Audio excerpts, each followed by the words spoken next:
wabarakatuh. Alhamdulillahi rabbil alamin. Wassalatu wassalamu ala ashrafil mursalin. Nabiyyina wa maulana Muhammadin wa ala alihi wa sahbihi ajma'in. Wa ashhadu an la ilaha illallah wahdahu la syarika lah. Wa ashhadu anna Muhammadan abduhu wa rasuluh. Salawatu rabbi wa salamu alaihi wa ala alihi wa ashabihi. Wa man sara ala nahjihi wastanna bisunnatihi ila yaumiddin. Alhamdulillah, kembali kita melanjutkan pelajaran kita dengan membaca buku Ada Apa Dengan Riba. Dan insyaallah di kesempatan kali ini kita akan membaca tentang hukum menabung di bank. Setelah kita mengetahui kondisi yang sebenarnya di dunia perbankan, berikutnya, bolehkah kita menyimpan uang di bank? Masalah ini banyak dibahas oleh para ulama dan diterbitkan dalam fatwa-fatwa mereka. Berikut kita akan sebutkan kumpulan fatwa para ulama tentang hukum menabung di bank dengan aneka niat.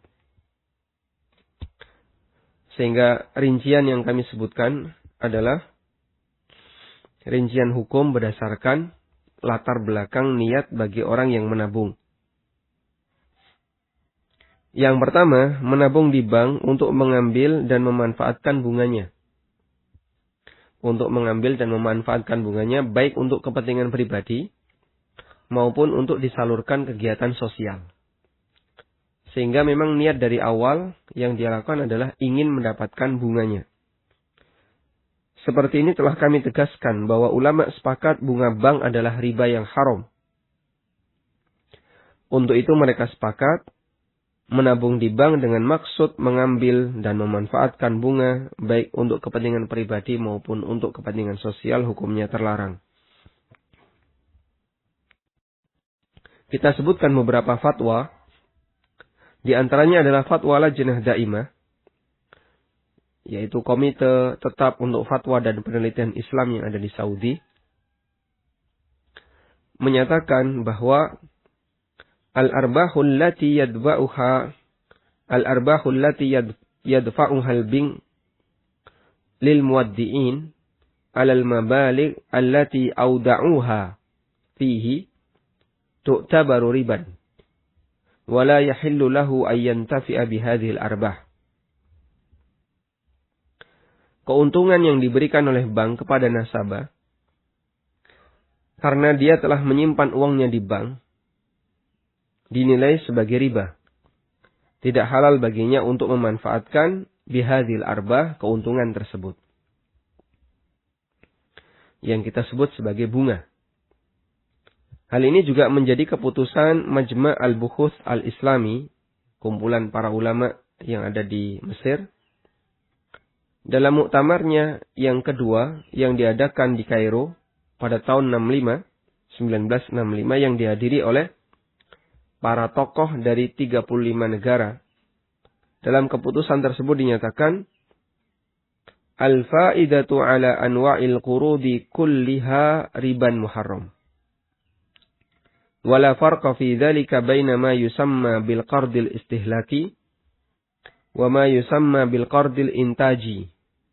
Lianna nususal kitab wa sunnah fi majmu'iha qati'atun fi tahrimin naw'aini. Bunga dari transaksi utang piutang semuanya adalah riba yang haram.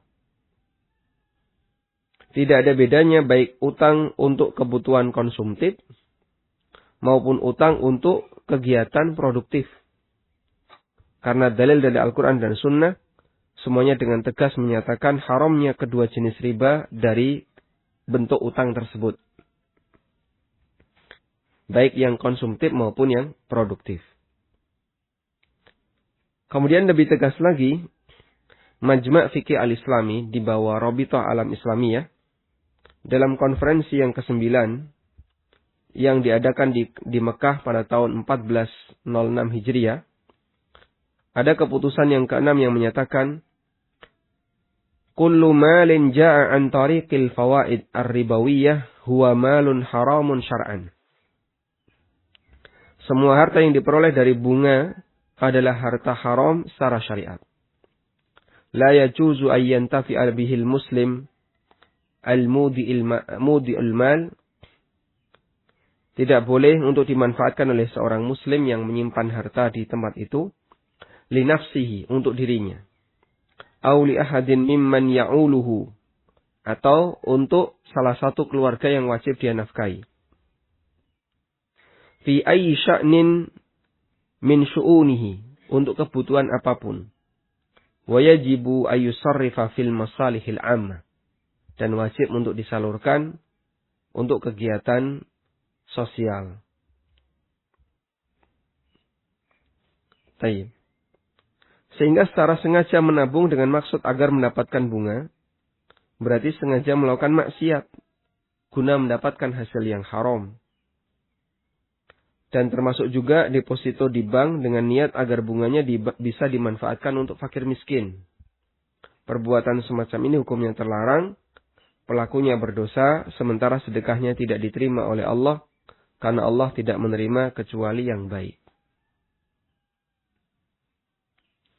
Baik, dan nanti akan ada pembahasan tentang itu. Menabung di bank dengan maksud bunganya disedekahkan. Selanjutnya yang kedua, menabung di bank karena alasan keamanan. Para ulama melarang menabung di bank meskipun tanpa ada keinginan untuk mengambil bunga. Karena menaruh dana di bank akan membantu bank dalam melancarkan transaksi riba. Hanya saja para ulama membolehkan jika ada kebutuhan yang mendesak. Berikut cuplikan fatwa dari mereka. Di antaranya adalah fatwa dari Syekh Abdul Aziz Ibn Baz rahimahullah. Dalam banyak kesempatan beliau melarang menyimpan uang di bank, kecuali karena alasan darurat. Beliau menyatakan, Ammal bunuqul ribawiyah, fala yajuzu ida'ul amwali fiha illa inda darurah. Tidak boleh menyimpan uang di bank ribawi, kecuali karena alasan darurat. Biduni akhdhi faidatin, tanpa ada keinginan untuk mengambil riba. Lianna wad'ahu fihi syai'un minat ta'awun ma'ahum ala riba. Karena menyimpan uang di bank akan membantu mereka untuk melakukan transaksi riba.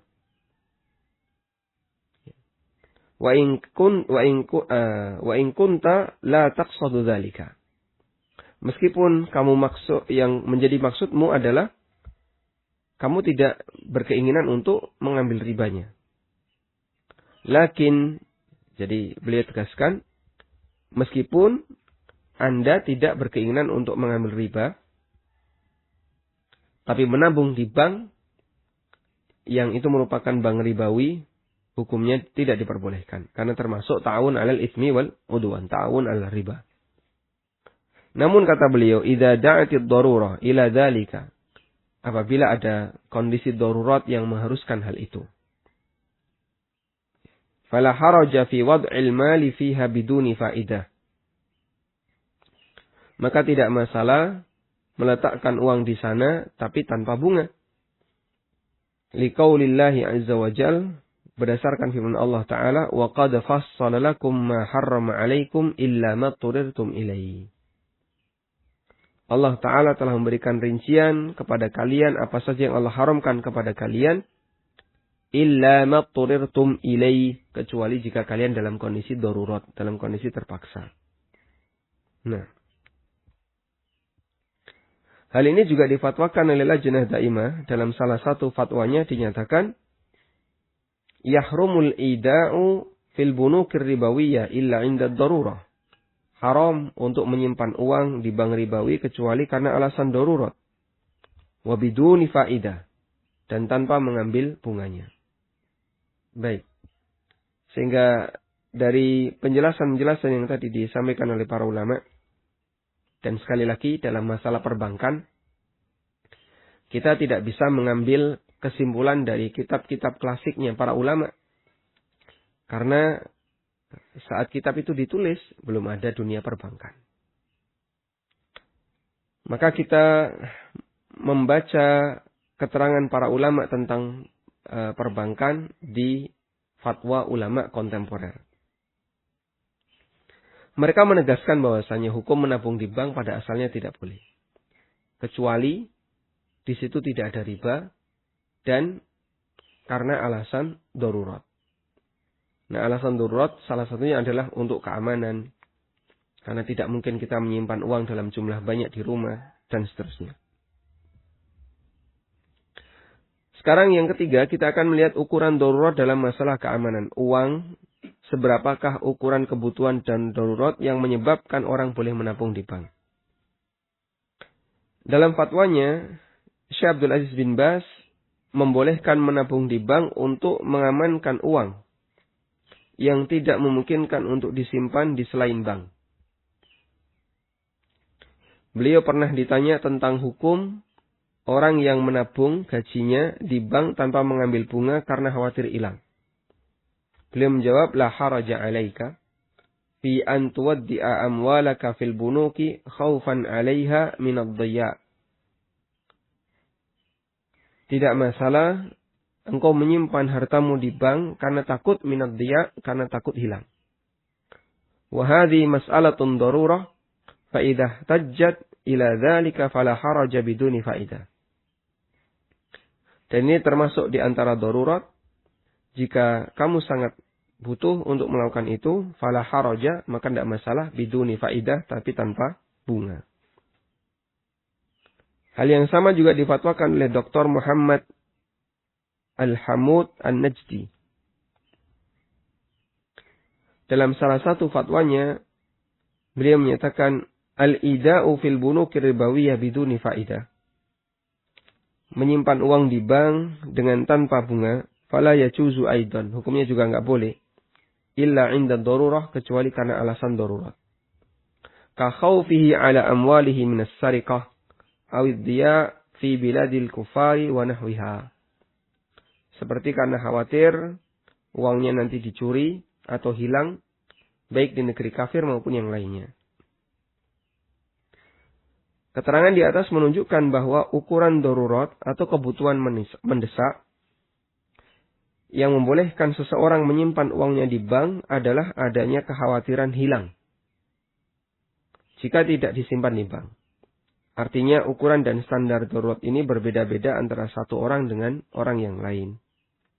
Dan ini berlaku selama belum ada solusi yang lain untuk menyimpan uang di selain bank yang masih syarat dengan riba.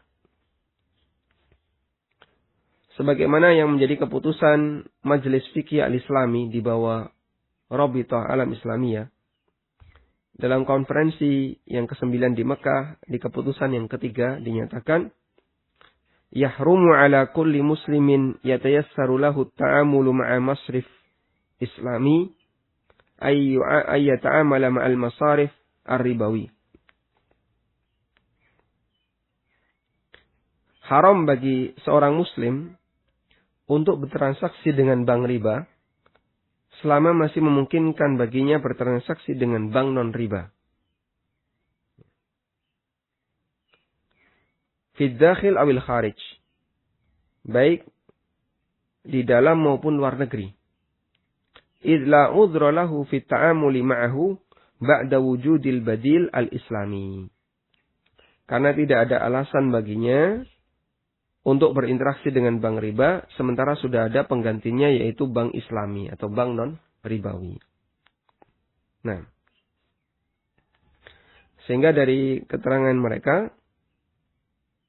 mereka memberikan pilihan terlebih dahulu bahwa untuk menyimpan uang di bank, maka pertama yang harus dilakukan adalah mencari bank yang tidak ada bunganya,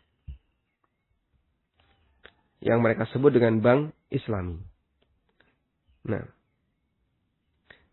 selanjutnya kita akan melihat catatan yang keempat. Membuka rekening bank agar bisa bertransaksi. Terkadang ada sebagian nasabah yang menabung uang di bank atau membuka rekening, tapi untuk menggunakan jasa bank yang lain. Bukan untuk menyimpan uang, tapi untuk menggunakan jasa yang lain. Seperti transfer gaji atau alat pembayaran. Untuk itu kita perlu membedakan antara menyimpan uang di bank dan membuka rekening tabungan untuk menggunakan jasa bank. Sehingga di poin yang keempat ini, saat membuka rekening, niatnya dari awal ya hanya sebatas untuk kemudahan lalu lintas uang. Maka bisa jadi ketika uang itu sudah masuk ke rekening pribadinya, langsung diambil. Langsung diambil, kemudian disimpan di rumah atau dipakai untuk kebutuhan sehari-hari.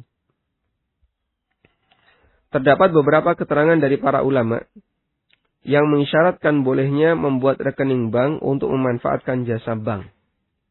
Semacam transfer gaji atau yang lainnya. Di antaranya, fatwa Ahlul Hadis abad ini, Muhammad Nasiruddin Al-Albani rahimahullah, dalam program Silsilatul Huda wan Nur, beliau ditanya, terkait gaji beberapa pegawai yang diambil melalui bank. Apakah gaji pegawai ini haram karena termasuk harta riba? Beliau memberikan jawaban, saya tidak menganggap hal itu, yaitu gaji mereka sebagai sesuatu yang haram, riba. Karena yang saya tahu mereka tidak melakukan hal itu karena keinginan pribadi mereka, namun sebagai aturan perusahaan yang wajib mereka ikuti. Yang penting gaji itu sampai kepada pegawai dengan jalan yang halal. Akan tetapi, jika gaji itu harus melalui fase yang tidak halal, seperti ditabung dulu di bank, maka itu di luar tanggung jawab pegawai. Namun dia harus berusaha untuk mengambil uang tersebut sesegera mungkin. Sehingga begitu masuk ke rekening pribadi tadi ya, biar nanti tidak mengendap di situ lama, sehingga menjadi salah satu objek transaksi riba. Syekh Muhammad Nasiruddin Al-Albani menyarankan agar segera diambil. Keterangan yang sama juga disampaikan oleh Lajnah Daimah. Dalam pertanyaan yang sama, Lajnah menegaskan, la ba'sa bi akhdhir rawatib alladhi tusrafu an tariqil bank li'annaka ta'khudhuha fi muqabili 'amalika fi ghairil bank lakin bi syartin alla tatrukaha fil bank ba'da al-amri bi sarfiha laka min ajli al-istismari ar-ribawi. Tidak masalah mengambil gaji yang ditransfer melalui bank karena pegawai tidak mengambil atau karena pegawai ini mengambil gaji sebagai imbalan dari pekerjaan yang dia lakukan yang tidak ada kaitannya dengan bank, sehingga dia bekerja di sebuah perusahaan yang halal, tapi perusahaan ini mentransfer melalui bank. Akan tetapi dengan syarat jangan sampai dia tinggalkan di bank untuk dibungakan setelah gaji itu ditransfer ke rekening pegawai, sehingga segera diambil.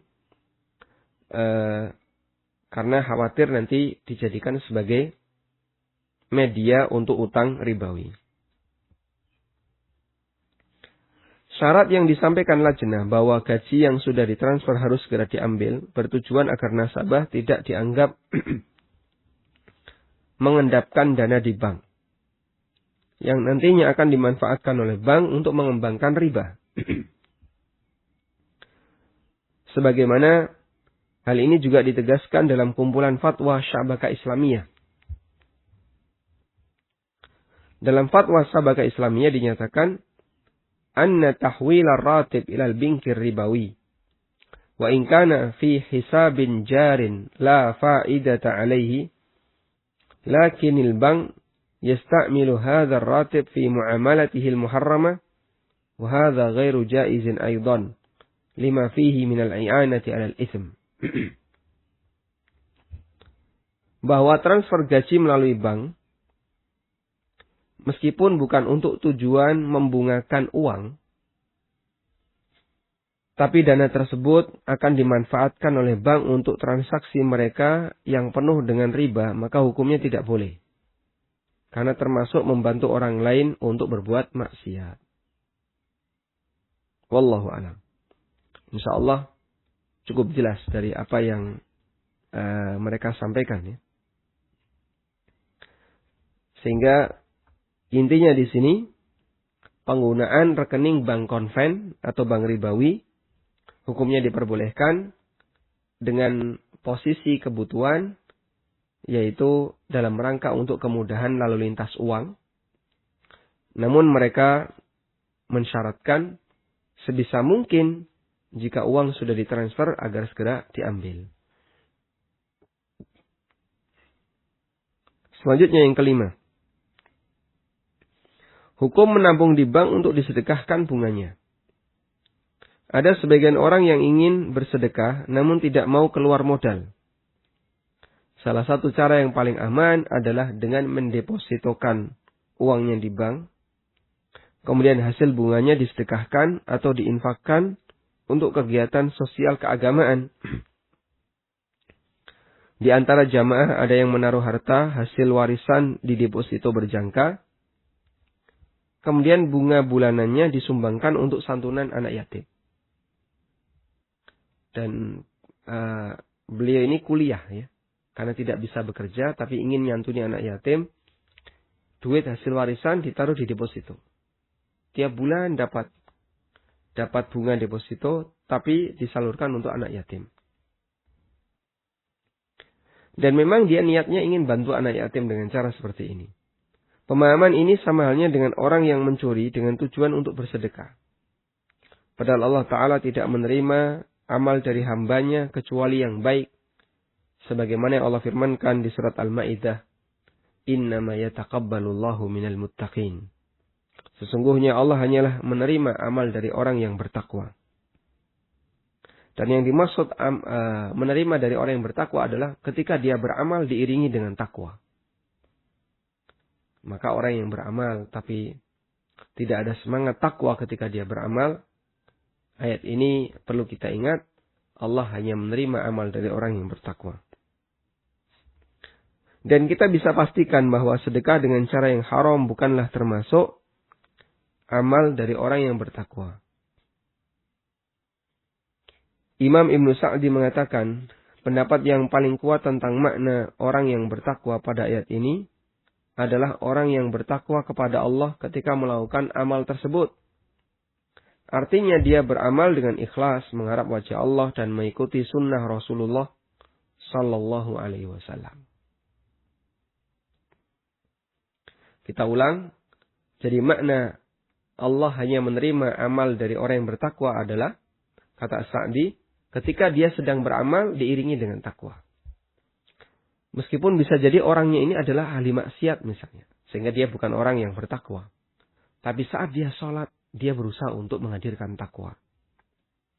Nabi SAW bersabda dalam hadis yang sahih, La tuqbalu salatun bi ghairi tuhurin, wala sadaqatun min ghulul.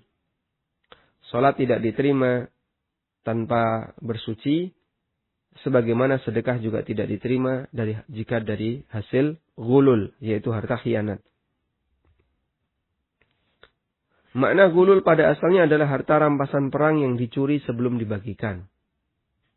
Kemudian makna ini mengalami perluasan dan meliputi semua harta hasil berkhianat, sehingga mencakup semua harta yang diperoleh dengan cara yang haram. Beramal dengan cara bermaksiat semacam ini jelas tidak mungkin digolongkan sebagai amal soleh. Meskipun demikian, hal ini pernah dinyatakan kepada Lajnah Quta'ul Ifta di Kuwait. Komite ulama Kuwait ini memberikan jawaban yang tegas. Inna ida'a ayyi mablagin fi binkir ribawi biqasdi tahsili faidatin ribawiyah wa infaquha walau fi sabilil khair mamnu'un syar'an. Wa min babi aulal infaq minha ala ujuril muwaddafin. Sesungguhnya menyimpan uang di bank dengan maksud untuk mendapatkan bunga dalam rangka untuk disedekahkan di jalan kebaikan untuk kegiatan sosial, hukumnya terlarang secara syariat. Lebih-lebih jika digunakan untuk gaji karyawan. Nah, sehingga tentu saja ini berbeda dengan fatwa mengenai menabung di atas. Fatwa Fatwa yang memerintahkan agar uang di bank segera diambil ini berlaku jika di sana tidak ada kondisi darurat seperti masalah keamanan. Wallahu a'lam. Baik, walhamdulillahirabbil alamin. Kita coba ulang sedikit ya. Bahwa penjelasan yang tadi disampaikan oleh para ulama, kalau kita perhatikan, sebenarnya memperhatikan beberapa latar belakang ya. Latar belakang terkait hukum menabung di bank.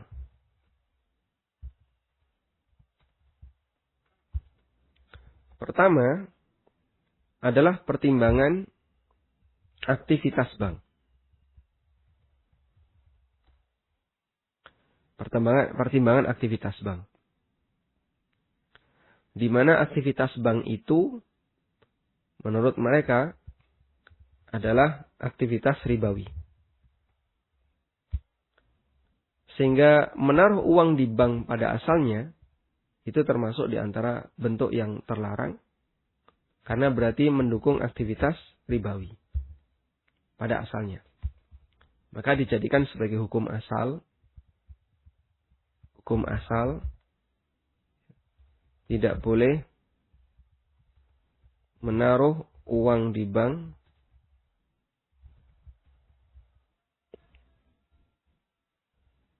kecuali jika ada alasan pembenar. Jadi ini jadi hukum asal ya. Mengingat aktivitas di dunia perbankan adalah aktivitas ribawi. Kemudian pertimbangan yang kedua adalah terkait keberadaan riba atau bunga. Maka untuk jenis yang kedua ini, sarannya adalah cari bank yang tidak memberikan bunga. Cari bank yang tidak mendapatkan bunga.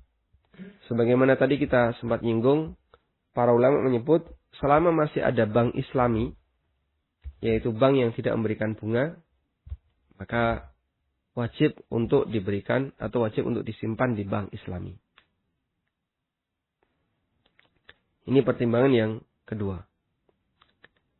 Kemudian, di antara latar belakang yang lain yang perlu diperhatikan terkait menabung di bank adalah tadi aktivitas sudah ya. Beramal dengan harta haram. Beramal dengan harta haram. Karena beramal dengan harta haram itu tidak diterima, maka terlarang secara sengaja melakukan yang haram agar hasilnya bisa disedekahkan. Nggak boleh kayak gini. Karena ketika ini dilakukan, amalnya tidak diterima. Di samping itu, di samping amalnya tidak diterima, dia melakukan perbuatan dosa. Sehingga dia melakukan transaksi riba, yang itu perbuatan dosa, sementara amalnya tidak diterima. Baik. Kemudian beberapa pertimbangan berikutnya, yaitu pertimbangan yang kembali kepada individu bagi para penabung atau individu nasabah. Yang pertama adalah pertimbangan darurat. Bentuk darurat di sini adalah darurat dari sisi keamanan uang. Sehingga tadi kita sampaikan, ini berbeda-beda antara satu orang dengan orang yang lain. Pertimbangan sisi darurat adalah darurat dalam bentuk keamanan uang. Dan seperti yang kita tahu, bahwa di antara ad-daruriyatul khams, 5 hal yang paling mendesak yang dijaga dalam Islam, salah satunya adalah hifdzul mal, menjaga harta. Hifdzul mal. Dan ini yang dijadikan sebagai latar belakang bahwa bagian dari kondisi darurat adalah ketika orang punya kekhawatiran hartanya akan hilang atau dicuri orang atau menjadi sasaran perampokan jika harta itu ditaruh di rumah atau dibawa kemana-mana. Nah, kemudian ada alasan hajat, kebutuhan umum. Kebutuhan umum atau kebutuhan mendesak. Dan karena ada alasan hajat seperti ini, maka ulama membolehkan karena satu kaidah al-hajah tunzalu bimanzilatid darurah. Terkadang ada kondisi butuh yang itu diposisikan sebagaimana posisi darurat. Sehingga bisa dijadikan sebagai alasan untuk menyimpan uang di bank. Ini contohnya adalah membuka rekening untuk kemudahan lalu lintas uang.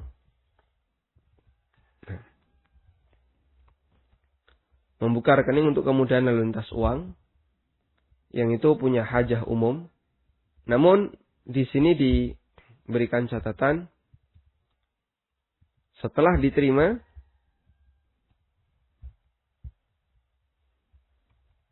hendaknya segera dipindah. Dipindahkan kemana? Dipindahkan ke rekening yang tidak ada bunganya. Agar kita tidak melakukan transaksi riba di sana. Wallahu ta'ala alam. Baik. Dan insya Allah dari penjelasan-penjelasan mereka cukup jelas ya. Kita bisa mengambil kesimpulan dari apa yang mereka sampaikan. Cuman tinggal prakteknya saja ya. Yang kelihatannya cukup berat jika kita melakukan perubahan sampai seperti ini. Namun intinya seperti yang kemarin sudah kita sampaikan, bahwa selama masih ada bank yang tidak memberikan bunga, alihkan ke sana. Dalam rangka kita menyelamatkan diri dari transaksi riba antara kita dengan bank. Meskipun idealnya sebenarnya tidak kita simpan di bank jika kita masih ragu dengan aktivitas bank. Yang umumnya adalah aktivitas ribawi. Namun karena pertimbangan darurat tadi ya, bahwasanya kita kalau menyimpan uang di rumah, itu akan sangat mengancam keamanan harta kita, maka insya Allah dengan pertimbangan darurat ini sudah cukup untuk dijadikan sebagai alasan menyimpan uang di bank dalam jumlah yang besar. Walhamdulillahirabbil alamin. Kemudian jamaah yang dimuliakan Allah, kita sudah selesai untuk bab hukum menabung di bank, dan berikutnya kita nanti akan membahas tentang cara syar'i menyelesaikan kredit di bank, baik kredit rumah maupun kredit kendaraan maupun yang lainnya. Dan agar kajian ini bisa lebih lengkap, insya Allah akan kita bahas di pertemuan berikutnya. Wassallallahu ala nabiyyina Muhammadin wa ala alihi wa sahbihi wa sallam. Wa akhiru da'wana anil hamdulillahi rabbil alamin. Nah.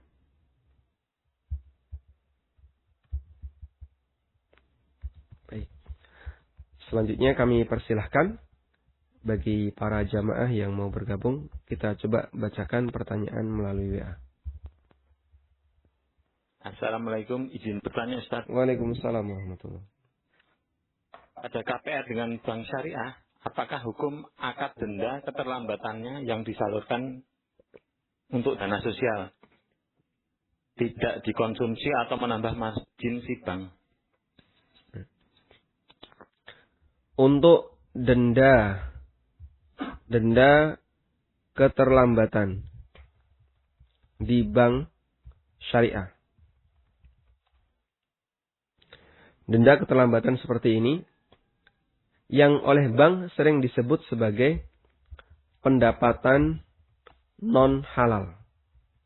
Sehingga pihak bank paham bahwasanya ini adalah sesuatu yang tidak halal. Maka ini tidak dijadikan sebagai pendapatan bank. Tapi nanti digunakan untuk kegiatan sosial. Disalurkan untuk kegiatan sosial. Tapi kegiatan sosial ini pun yang saya pahami kadang menguntungkan bank. terkadang menguntungkan bank karena dia dijadikan sebagai CSR. Ini ya. Dijadikan sebagai dana CSR. Padahal kita tahu CSR itu adalah kewajiban perusahaan yang menetapkan adalah pihak negara. Nah. Kita coba lihat dulu terkait masalah denda keterlambatan ini. Dalam mazhab Malikiyah, ada yang dikenal dengan at-tabarru' al-ilzam bitabarru'. Al-ilzam bi at-tabarru'. Al-ilzam bitabarru' itu adalah kewajiban untuk melakukan aktivitas sosial, bagi orang yang melakukan pelanggaran. Kewajiban untuk melakukan aktivitas sosial bagi orang yang melakukan pelanggaran. Sehingga al-ilzam bitabarru' hanya boleh ditetapkan jika dia melakukan pelanggaran. Maka kalau dia tidak melakukan pelanggaran, tidak boleh. Inilah yang menjadi asas terkait keberadaan denda keterlambatan. Yang itu juga disinggung oleh Ma'ayir Syar'iyah yang diterbitkan oleh AAOIV. Karena itu denda keterlambatan dalam masalah cicilan bisa kita bagi menjadi dua. Yang pertama, denda keterlambatan karena tidak mampu. Terlambat karena tidak mampu. Maka denda ini hukumnya terlarang. Denda ini haram. Kenapa haram? Yang Allah perintahkan menghadapi orang yang tidak mampu adalah dia dikasih waktu tunda. Fa in kana dzu usratin fanadhiratun ila maisarah. Wa anta saddaqu khairul lakum in kuntum ta'lamun. Allah Subhanahu wa taala berfirman, apabila orangnya mengalami kesulitan, maka wajib diberi waktu tunda ila maisarah sampai memudahkan baginya. Wa anta saddaqu khairul lakum. Dan jika kalian bersedekah dalam arti memutihkan utang itu, khairul lakum, itu lebih baik bagi kalian. Maka jika dia tidak mampu untuk membayar karena misalnya dia baru saja kecelakaan atau karena alasan pandemi dan seterusnya, bank sama sekali tidak boleh menetapkan denda keterlambatan. Yang kedua, keterlambatan karena sengaja.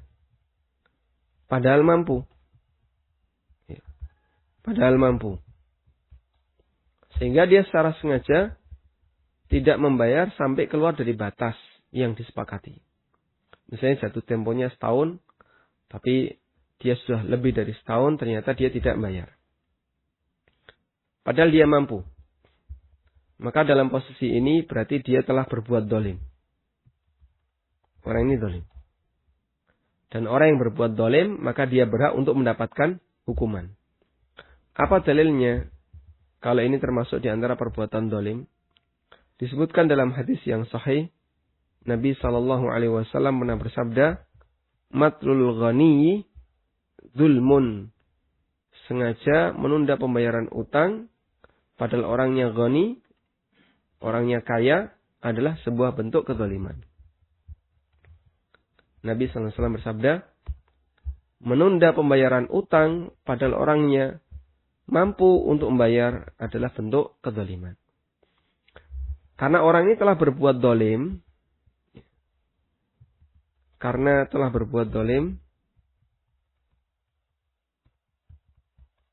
berarti dia melakukan pelanggaran.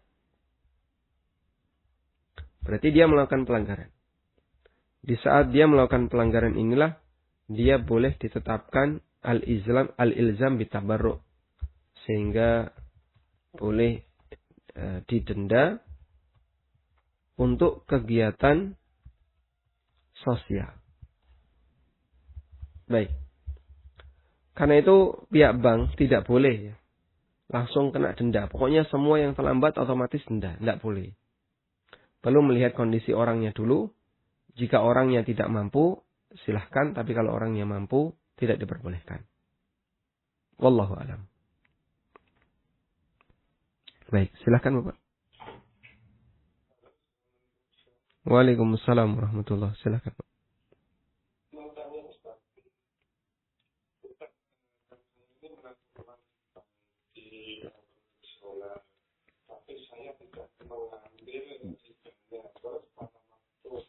Pertama, saya tidak bilang sama pihak bank untuk menghapus bunganya.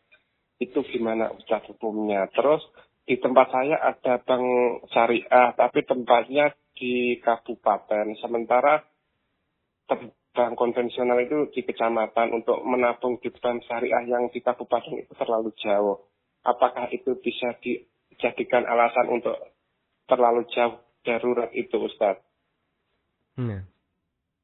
Terus satu lagi Ustaz, kakak saya itu kan bekerja di koperasi.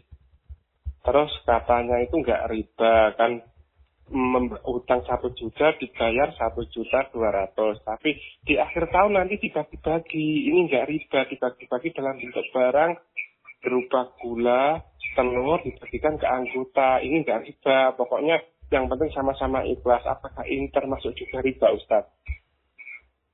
Itu saja Ustaz ya. Barakallahu fikum. Assalamualaikum warahmatullahi wabarakatuh. Waalaikumsalam warahmatullahi wabarakatuh.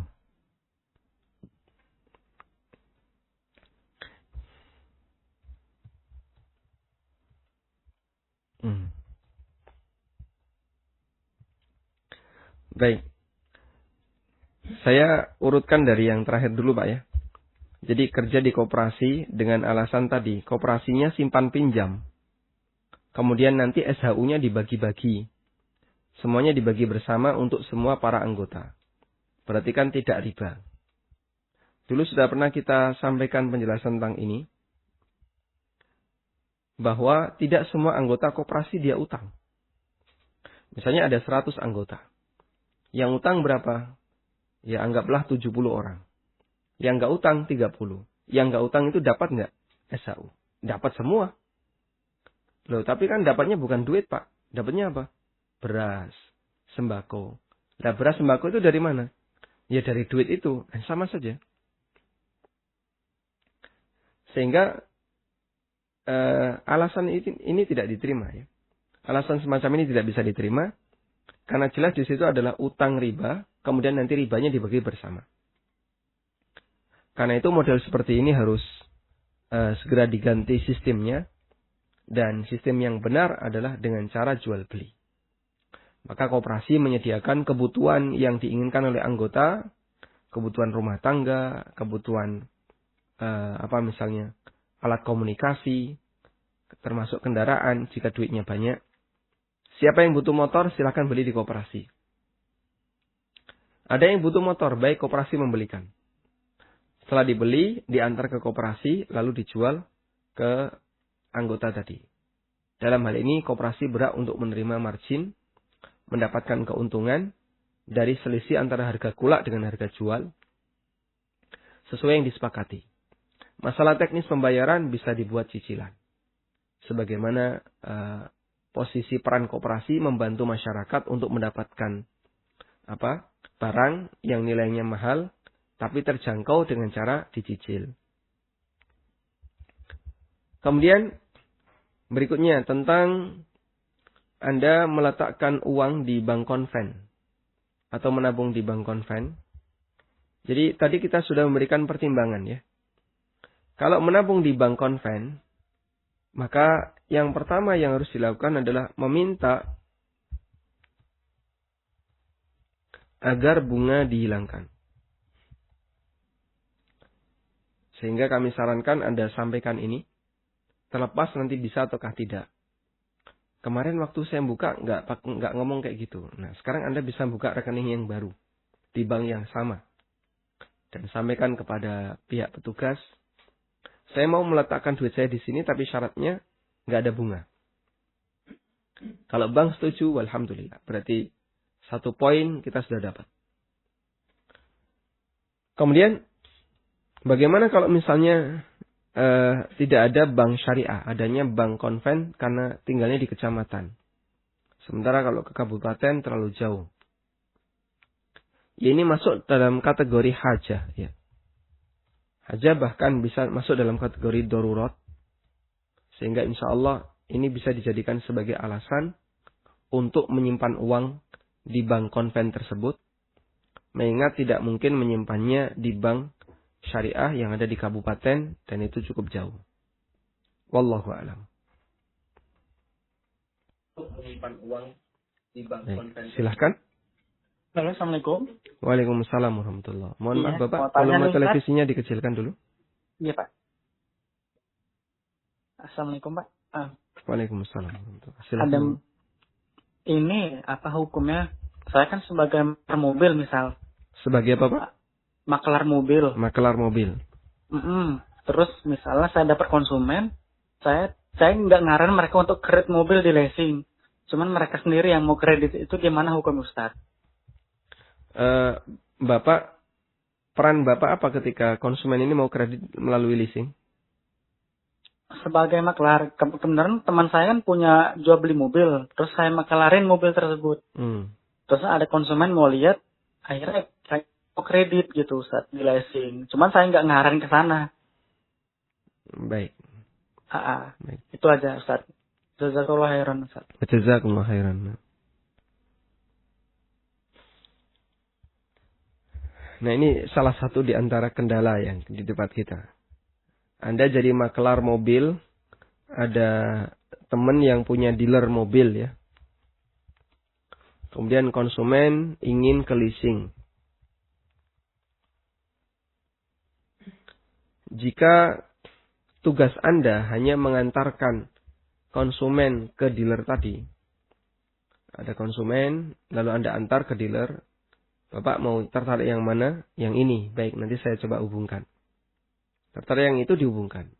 Sudah, selanjutnya kami sudah lepas Bapak. Terserah Bapak selanjutnya bagaimana. Lalu dia mengambil utang ke bank atau ke leasing, maka itu urusan dia dengan bank. Dan posisi Anda karena sudah mendatangkan konsumen untuk dealer mobil, maka Anda berhak untuk dapat fee. Namun ketika deal akad itu terjadi, ketika harus ada pihak leasing, dan Anda selalu mendampingi di posisi itu. Mendampingi dalam arti, meskipun tidak menyarankan ya, tapi Anda mendampingi. Dalam arti, transaksi deal-dealan itu, Anda selalu menyertai. Saat dia datang ke showroom, dia lihat mobil, tertarik, kemudian dia bilang kepada Anda, tolong saya dipandu, saya tak utang dulu ke leasing. Akhirnya dia datang ke leasing, Anda nggak ikut ke leasing. Kemudian setelah itu dia bawa leasing dan bertransaksi. Nah, di sini kami khawatir posisi Anda sebagai makelar ikut terlibat dalam status sebagai saksi dari transaksi riba. Karena nanti kan Anda mendampingi terus sampai dia deal dengan pihak dealer. Dan dealnya itu pada saat pihak leasing ikut terlibat dalam pembayaran. Karena itu mungkin perlu diputus tadi ya.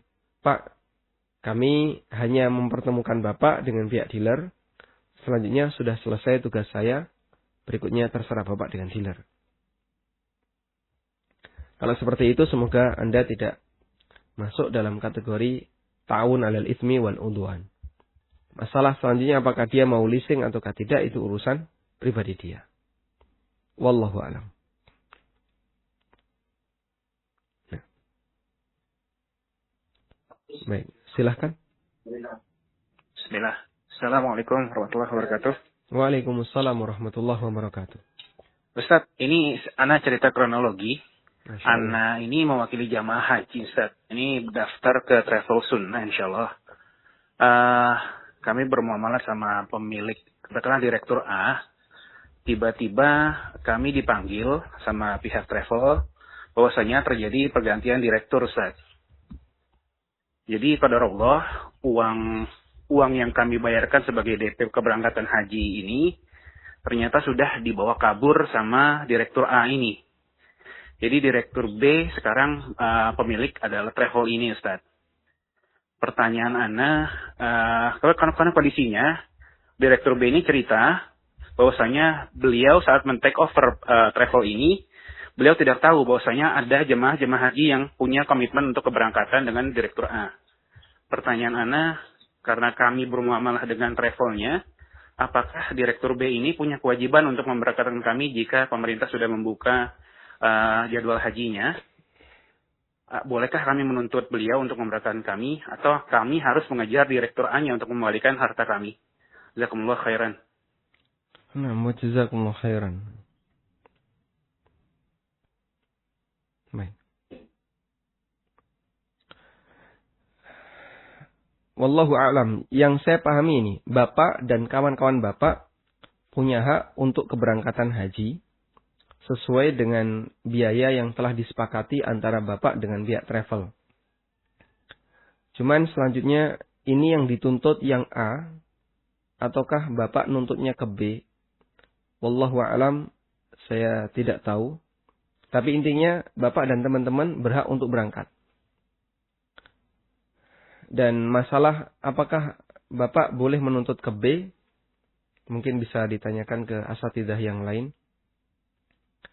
Dan kesalahan betul ada di pihak A. Cuman posisi Bapak di sini kan berakad dengan pihak travel ya, yang sekarang sudah ganti pemilik yaitu B. Nah, bolehkah nuntutnya ke B ataukah langsung ke A? Nanti bisa ditanyakan ke ustadz yang lain. Wallahu alam, saya tidak bisa memberikan jawaban.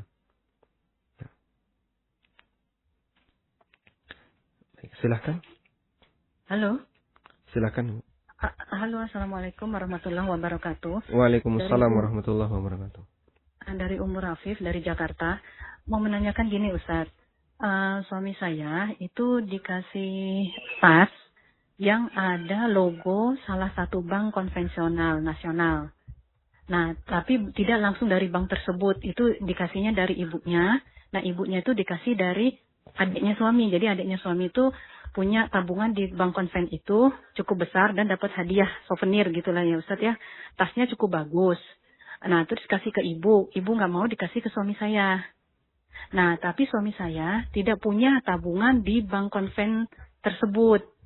Nah, boleh nggak Ustaz kita menerima tas tersebut, suami menerima tas tersebut Ustaz, yang ada logo bank konvensionalnya di emboss gitu Ustaz. Gitu ya Ustaz, mohon nasihatnya Ustaz. Gitu aja Ustaz.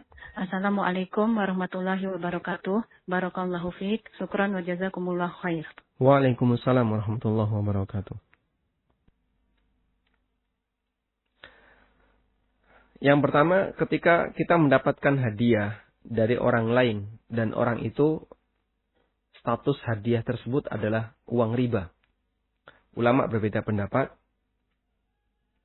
Sebagian ada yang mengatakan boleh, sebagian ada yang mengatakan makruh, dan ada yang melarang.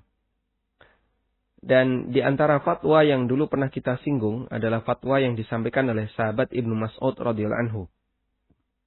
Di mana Ibnu Mas'ud pernah mengatakan, ketika ditanya tentang orang yang menerima hadiah dari seseorang yang pekerjaannya riba, kata Ibnu Mas'ud, lakal hanna wa alaihil ana.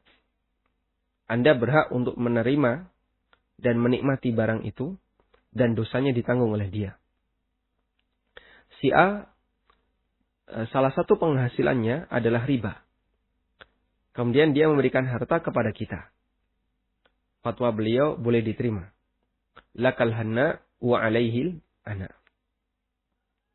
Dan itu yang dijadikan landasan oleh beberapa ulama terkait bolehnya menerima hadiah dari orang yang mendapatkan harta yang asal-usulnya adalah riba. Apalagi ketika prosesnya seperti ini ya.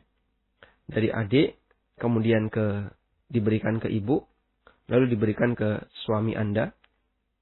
Sehingga posisi ibu di sini menerima hadiah berupa tas yang itu adalah tas yang nggak boleh sebenarnya diterima oleh adik. Lalu dikasihkan ke ibu. ibu dalam posisi ini sudah boleh menerima. Lalu karena ibu sudah boleh menerima, diberikan kepada suami Anda. Insya Allah boleh untuk diterima. Hanya saja yang jadi masalah adalah keberadaan logo bank, gitu ya. Apakah ini tergolong bentuk mengiklankan bank di masyarakat, sehingga bank itu akan semakin semarak disebabkan karena logonya terpampang di tas suami. Posisi iklan dan tidak iklan ini kembali kepada pengaruhnya. Kira-kira tas yang berlogo bank ini memberikan pengaruh enggak untuk menarik masyarakat agar tertarik dengan bank ini? Kalau sama sekali tidak memberikan pengaruh, misalnya seperti keberadaan ATM, gitu kan? ATM di banyak tempat. Kita iklankan dan tidak tas ini ada logonya dan tidak ada logonya, itu enggak ngefek karena bank ini sudah terlalu terkenal. Sehingga keberadaan logo di tas itu sama sekali tidak memberikan pengaruh bagi masyarakat. Karena banknya jauh lebih terkenal dibandingkan kita. Karena itu di posisi ini, wallahu ta'ala alam, insya Allah tidak sampai masuk dalam kategori mengiklankan. Hanya saja yang terjadi adalah kita menggunakan atribut lembaga ribawi. Dan pada asalnya ya, seharusnya kita merasa malu. Ini kan atribut lembaga haram, gitu ya. Misalnya, Anda punya tas. Tas itu berlogo diskotik. Yang dikenal isinya dengan sesuatu yang haram.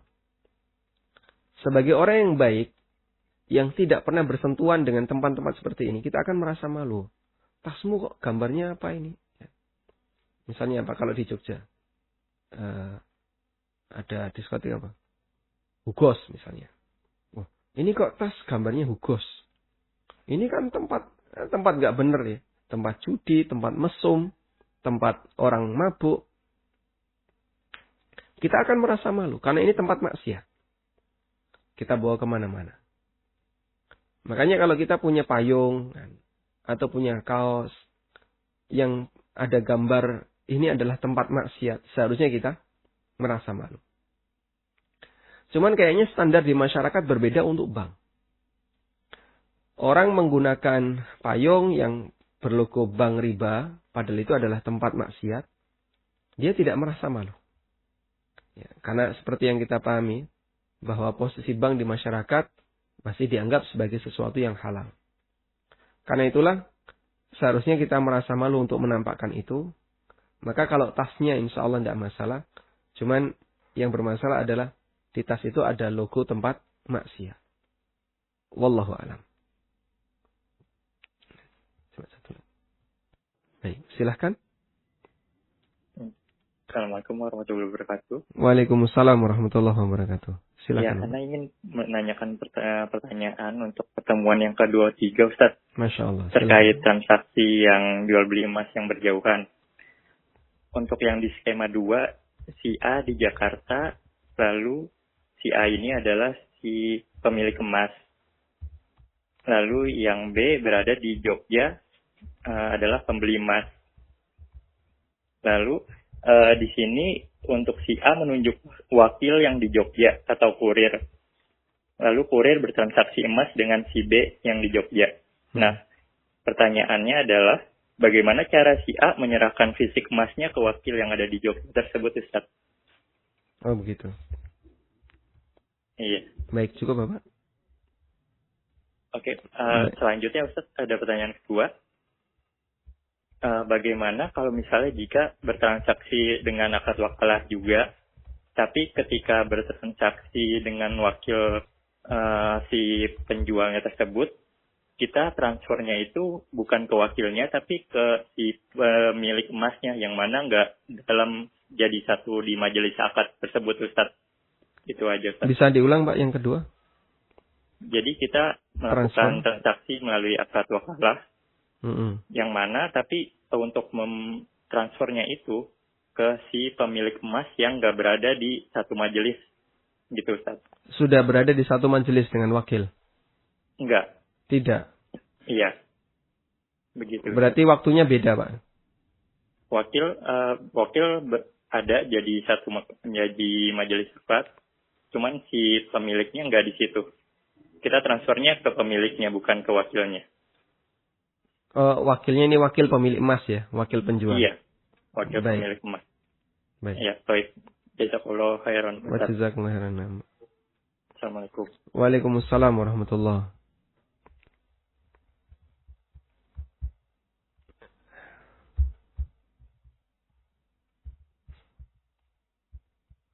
Saya catat dulu ya.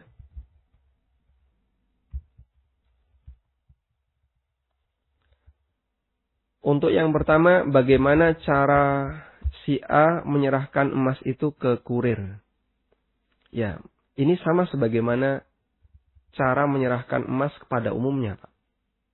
Jadi A yang ada di Jakarta kirim emas ke kurir yang ada di Jogja. Gimana cara ngirim emas ke kurir?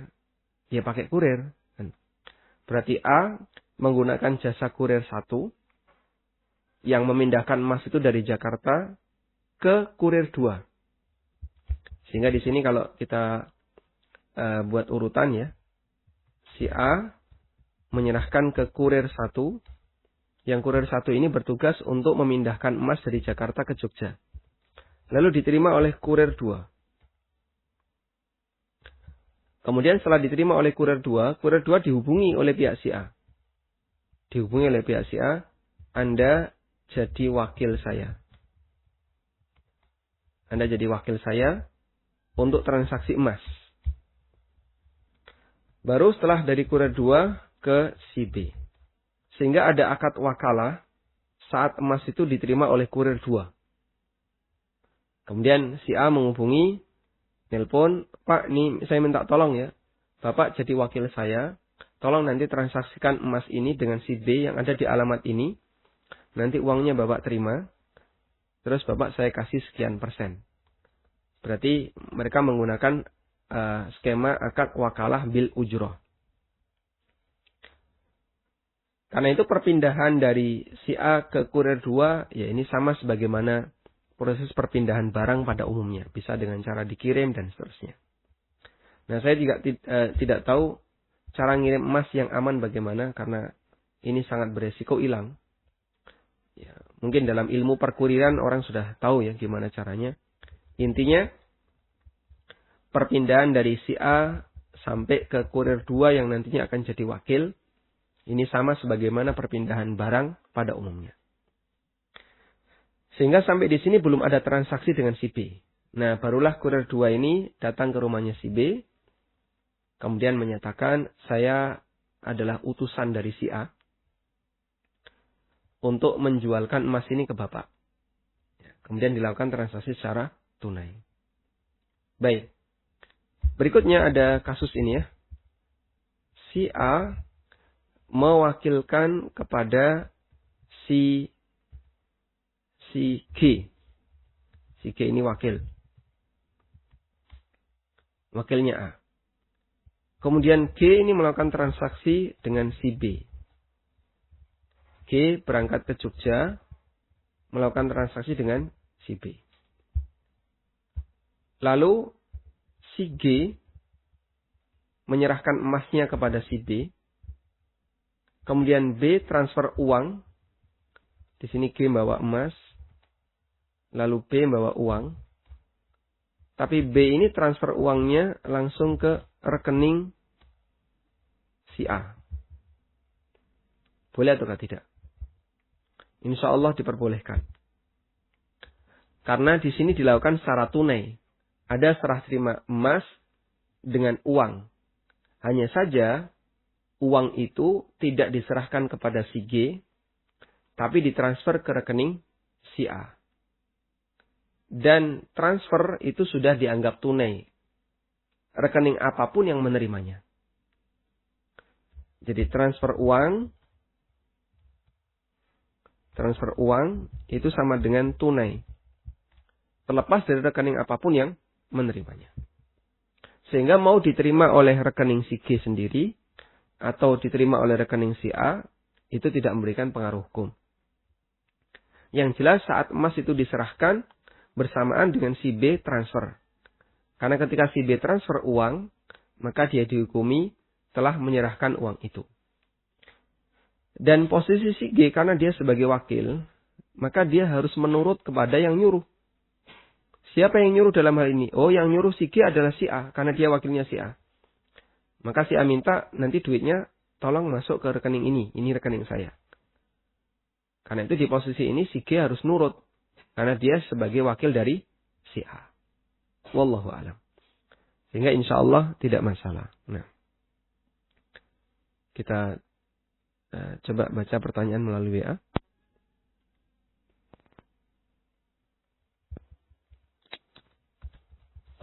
Ustaz. Waalaikumsalam warahmatullahi. Mohon rekomendasi bank yang bebas riba, Ustaz. Apakah bank syariah semuanya bebas riba? Ini rangkuman dari beberapa WA yang masuk, Ustaz. Masya Allah. Ini dulu juga sudah pernah ditanyakan waktu kita kajian pengantar fikih jual beli. Ya. Kemudian saya sempat menceritakan beberapa skema akad yang ada, skema produk yang ada di bank. Lalu ada yang bertanya, sebutkan saja mereknya. Nah, ini yang kita agak kesulitan ya. Karena ini melanggar kode etik dalam siaran. Intinya begini, Anda bisa datang ke bank syariah manapun yang tidak memberikan tambahan, tidak memberikan bunga. Produknya adalah produk wadiah. Jadi produk simpanan nasabah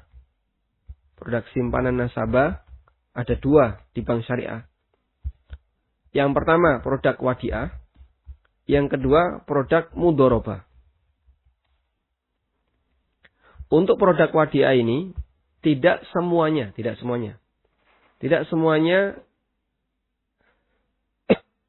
mengkosongkan bunga. Cari produk wadiah yang tidak memberikan tambahan apapun. Bonus. Kalau bank syariah menyebutnya bonus. Tidak memberikan tambahan bonus apapun. Sehingga kalau misalnya Anda datang ke bank satu, saya mau naruh uang di sini dengan akad wadiah. Tolong jelaskan. Nanti pihak teller atau bagian CS akan menjelaskan. Nanti Bapak seperti ini. Dan uang Bapak tidak bertambah sama sekali. Baik, kalau uangnya tidak tambah sama sekali, silahkan pilih itu. Berarti bank tidak memberikan bonus. Tapi kalau bank memberikan bonus, nanti Bapak akan dapat bonus per bulan sekian. Anda beralih ke bank syariah yang lain. Karena ketika ada bonus di situ, kita bisa pastikan bonus ini adalah bonus yang bermasalah. Sementara untuk mudharabah, ini tidak kami rekomendasikan. Kami lebih rekomendasi untuk yang akadnya wadiah. Baik, sedangkan nama banknya bebas. Anda mau ke bank syariah 1, bank syariah 2, bank syariah 3, terserah. Nanti bisa Anda gantian ya. Sambil ngadem kan. Di bank syariah ini ada bonusnya enggak? Enggak ada. Baik, pilih itu. Kalau ada, cari bank syariah yang lain. Sampai ketemu bank syariah yang punya produk wadiah tanpa ada tambahan bonus. Wallahu a'lam.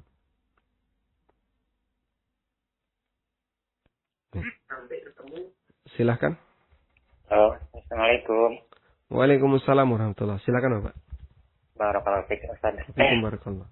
Ada 2 pertanyaan saya. Yang pertama, ini berkaitan dengan hukum dua-duanya ya. Yang pertama, hukum yang pemberi hutang untuk menagih hutangnya gitu. Nah, seringkali kalau sifatnya pribadi, apalagi kalau dengan pemberi hutangnya itu ya udah kaya, terus juga mungkin alatnya bagus, itu kadang-kadang agak segan nagihnya gitu. Ada malu kadang-kadang ya seperti itu sekarang gitu ya zamannya ya. Pada saat minta hutang itu melas-melas ya. Pada saat ditagih malas-malas gitu. Bahkan dengan tambahan marah-marah gitu. Jadi hukumnya apakah termasuk wajib, sunnah ya menagihnya itu atau termasuk mubah gitu. Kemudian yang kedua juga sama Ustaz tentang hukum ini pembagian waris gitu ya. Kalau misalkan ada seorang yang meninggal kemudian ahli warisnya diperkirakan tidak akan membagi dengan hukum Islam gitu. Nah itu bagi mereka yang dekat dengan ahli waris tersebut ya untuk menyampaikan bahwa pembagian waris itu harus dengan pembagian hukum Islam itu apakah wajib, sunnah atau mubah gitu ya bagi seorang ahli agama yang tahu tentang hukum waris gitu. Untuk menjelaskan. Ya, untuk menyampaikan hal itu ya. Karena kadang-kadang kalau ikut misalkan langsung menyampaikan, khawatir disangkanya ingin dapat warisan gitu ya. Nah, itu ada hal seperti itulah yang mungkin menjadi agak malas untuk menyampaikan pada ahli waris. Nah, itu aja Ustaz. Terima kasih. Assalamualaikum warahmatullahi wabarakatuh. Waalaikumsalam warahmatullahi wabarakatuh. Tentang kaidah menagih utang, ada sebuah hadis yang diriwayatkan oleh Ibnu Majah dari Ibnu Umar dan Aisyah radhiyallahu anha, bahwasanya Rasulullah sallallahu alaihi wasallam bersabda, "Man talaba haqqan falyatlubhu fi afafin wafin au ghairi wafin."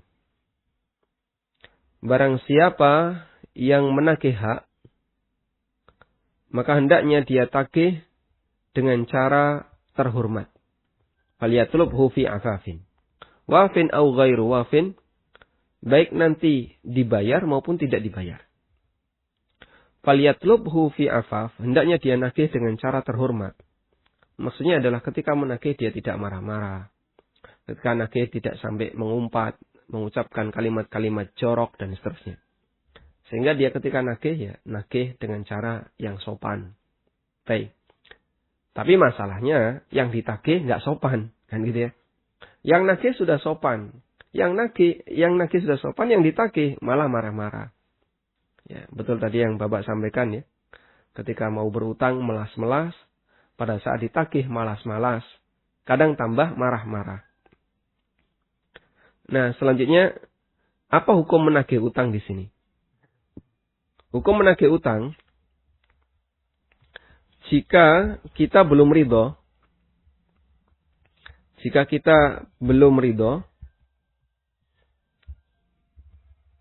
maka harus ditagih.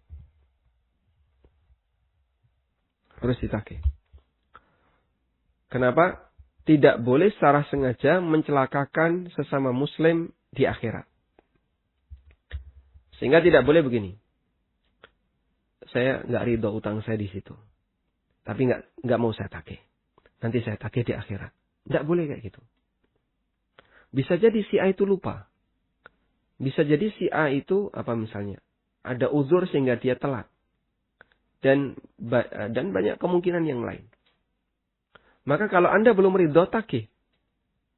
Jangan secara sengaja, saya nggak mau nagih. Nanti saya tagih di akhirat saja. Oh jangan. Ini mencelakakan saudaranya. Nah, jika sudah ditagih, ternyata orangnya menghindar, ganti nomor HP, marah-marah, malas-malas. Padahal kita sudah menagih, berarti ini orang berbuat dolim. Nah, kalau dia sudah berbuat dolim, kita di posisi didolimi. Selanjutnya kita malas saja, saya nggak mau nagih. Dia setiap kali ditagih, malah nanti timbul masalah. Jadi berantem, akhirnya Anda tidak nagih. Berarti di situ yang salah adalah yang ditagih, yang berutang. Ini sama sebagaimana dalam masalah kedoliman. Si A mendolimi si B. Lalu si A mendolimi si B.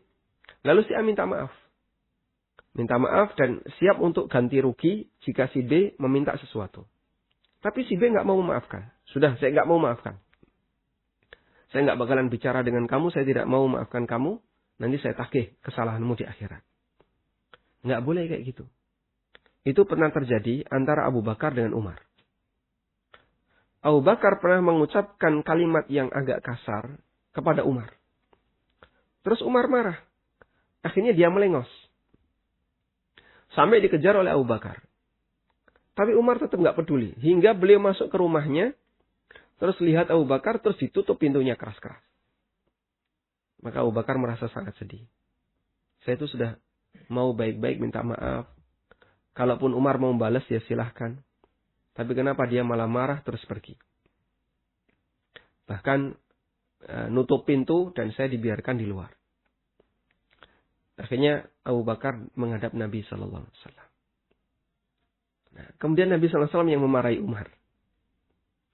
Makanya kalau ada orang yang berbuat salah sama kita, lalu dia sudah minta maaf, maka kita tidak boleh berprinsip, enggak saya maafin. Nanti saya tagih kamu di akhirat. Ya, seperti ini enggak boleh. Kecuali karena faktor tertentu ya. Misalnya kesalahannya sangat besar. Dan nggak bisa kemudian hanya sebatas minta maaf terus selesai masalah, nggak bisa. Harus ada banyak konsekuensi yang lain. Nah kalau seperti itu Anda boleh tidak memaafkan sampai konsekuensinya dijalanin. Maka mungkin seperti itu. Karena itu jika ada orang yang punya piutang di tempat orang lain, kemudian secara sengaja dia nggak mau nagih dengan maksud nanti akan ditagih di akhirat, ini nggak boleh. Harus ditagih. Nah, jika yang bersangkutan ternyata tetap nggak mau bayar, berarti dia zalim. Selanjutnya Anda boleh tidak nagih. Ya sudah kalau begini, karena kamu zalim, saya akan tagih di akhirat. Ya, sebagaimana tindakan kezaliman yang lain. Nanti boleh ditagih di akhirat. Sampai dia sendiri yang minta maaf. Wallahu a'lam.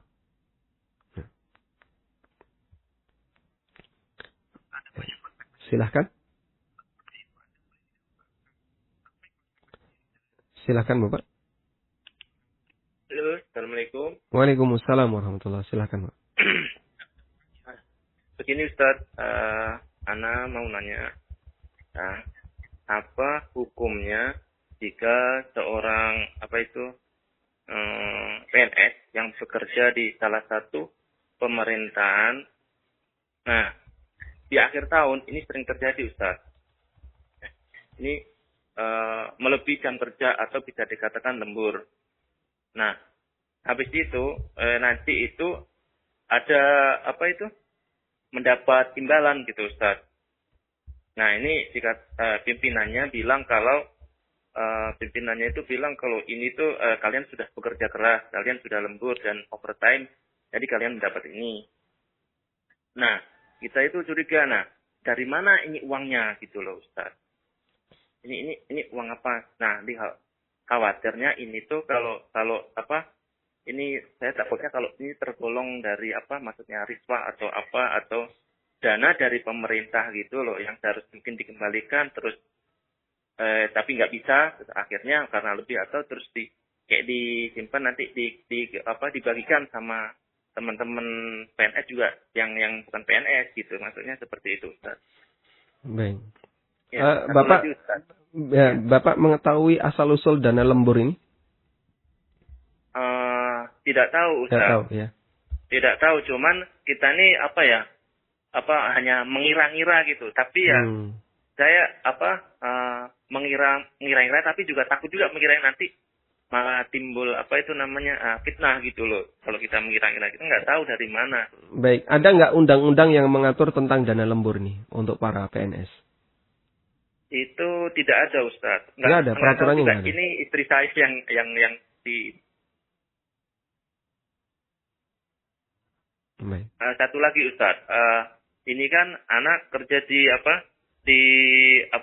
rumah sakit gitu Ustaz. Nah, kadang itu ada pasien yang memberikan kayak makanan jenis apa gitu. Nah, teman saya pernah dengar kalau bahwasanya itu tidak boleh tergolong riswah gitu. Nah, jadi anak kadang ngasih tahu teman-teman, cuman teman-teman itu senyum-senyum gitu aja gitu loh. Apakah ini benar-benar sesuai dengan apa yang saya dengar bahwa ini riswah termasuk sogokan itu atau gimana gitu Ustaz? Dan apakah tindakan saya ngasih tahu teman bahwasanya ini nggak boleh loh gitu loh. Ini apakah sudah benar gitu loh. Itu aja Ustaz. Syukron jazakallahu khair. Wa jazakumullahu khairan. Barakallahu fikum. Baik. Wallahu alam, yang kami pahami terkait posisi PNS ya. Bahwa semua yang berkaitan dengan kegiatan kerja PNS itu diatur oleh undang-undang. Semua yang berkaitan dengan aktivitas PNS, aktivitas ASN itu harus ada payung hukumnya. Payung undang-undangnya. Makanya kalau tidak ada payung hukumnya, terkadang muncul kecurigaan. Karena itu, seperti beberapa fatwa yang disampaikan oleh para ulama terkait masalah mobil plat merah, kendaraan plat merah, boleh nggak dipakai untuk kepentingan pribadi? Karena sudah diizinkan oleh pihak atasan. Fatwa yang disampaikan oleh beberapa ulama, Nggak boleh. Kenapa? Atasan itu tidak berhak untuk menetapkan itu. Ini bukan milik atasan. Beda kalau itu adalah perusahaan pribadi atasan. Ya terserah dia mau mengizinkan, terserah dia. Tapi kalau atasan ini adalah atasan di pemerintahan, berarti antara atasan dengan bawahan semuanya sama, karyawan semua. Karyawan semua. Nggak ada bos. Karena ini perusahaan milik negara. Maka karena semuanya karyawan tidak bisa ngasih izin ke karyawan. Nah, yang bisa untuk dijadikan acuan adalah, ada nggak undang-undangnya? Karena yang tertinggi di situ adalah undang-undang. Oh, ada. Ada aturan yang mengatur, ada aturan yang menetapkan, aturan pemerintah, bahwa kendaraan plat merah boleh dimanfaatkan untuk kepentingan pribadi bagi orang yang membawanya, namun dengan ketentuan, misalnya tidak boleh keluar kota, kemudian wajib untuk jaga, wajib ganti oli, sehingga beban penjagaan dibebankan kepada yang membawa. Andai ada undang-undang seperti itu, ada peraturan seperti itu, maka itu berlaku. Karena peraturan itu membawai seluruh kepentingan masyarakat. Nah, sekarang tinggal masalah dana lembur. Kalau dana lembur, ada aturan yang menetapkan demikian. Bahwa PNS yang melakukan lembur nanti akan dapat dana lembur. Silakan diajukan melalui jalur seperti ini. Dan itu yang membawai atau yang menjadi payung bagi kegiatan dana lembur. Insya Allah diperbolehkan untuk diterima. Tapi kalau tidak ada, sehingga PNS bisa mendapatkan gaji yang lebih dengan keberadaan dana lembur, ya sangat wajar jika muncul kecurigaan tadi ya. Uang lemburnya dari mana? Padahal kan tidak ada uang dari pemerintah. Seperti itu. Ada kemungkinan ya. Ada kemungkinan itu adalah uang sisa anggaran. Sisa anggaran atau sisa apa misalnya? Uang sisa perjalanan dinas, dan aneka yang lainnya, yang ini tidak dikembalikan ke atas, tapi disimpan, kemudian dijadikan bonus akhir tahun. Ya, kalau ini yang terjadi, berarti ini sebenarnya adalah uang negara, yang seharusnya kembali ke negara. Tapi ternyata dimanfaatkan untuk kepentingan pribadi. Wallahu ta'ala alam. Dan dulu sudah pernah kita sarankan, jadi kita mengajak kepada para PNS. Kalau ada pertimbangan, Pak, jika uang ini tidak disimpan, terkadang kan kita butuh misalnya perlengkapan dan seterusnya. Baik, betul kita kadang butuh itu di kantor, sementara tidak di-cover oleh negara. Maka yang kita sarankan adalah, bisa nggak para PNS itu wakaf? Sehingga coba keluarkan uang pribadi. Saya belikan pensil, saya berikan pulpen. Bahkan Anda bisa urunan dengan para karyawan yang lain. Kita belikan printer. Sebagai wakaf dari kami untuk negara. Insya Allah berpahala, Pak. Insya Allah berpahala. Karena wakaf yang Anda berikan ini untuk kepentingan masyarakat.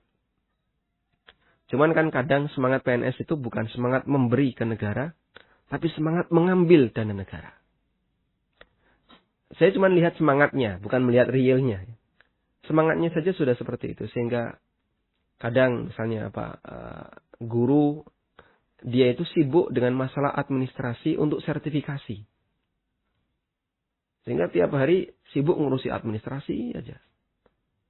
Sementara unsur pendidikan untuk anaknya, untuk para peserta didik, akhirnya nggak maksimal. Makanya kan kadang wali santri, kemudian wali murid, malas kalau sekolah ke SD negeri atau ke SMP negeri dan seterusnya. Kualitasnya tidak mendukung. Akhirnya dimasukkan ke swasta. Guru di swasta itu gajinya nggak dapat sertifikasi misalnya ya.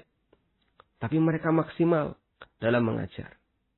Nah itu salah satu di antara kekurangan disebabkan karena tadi semangat untuk mengambil yang besar, sementara untuk memberi tidak sebesar ketika mengambil.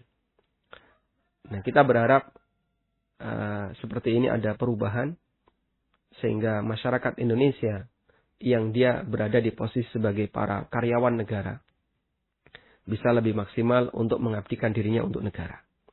Sebagaimana rakyat, mereka telah memberikan sebagian dananya sebagai bentuk pajak yang itu tujuannya adalah untuk mendukung negara. Wallahu ta'ala alam. Dan tadi ada beberapa pertanyaan yang belum sempat kita jawab. Wassallallahu ala nabiyyina Muhammadin wa ala alihi wa sahbihi wa sallam. Wa akhiru da'wana anilhamdulillahi rabbil alamin. Subhanakallahumma wa bihamdika. Ashhadu an la ilaha illa anta astaghfiruka wa atubu ilaik. Wassalamualaikum warahmatullahi wabarakatuh.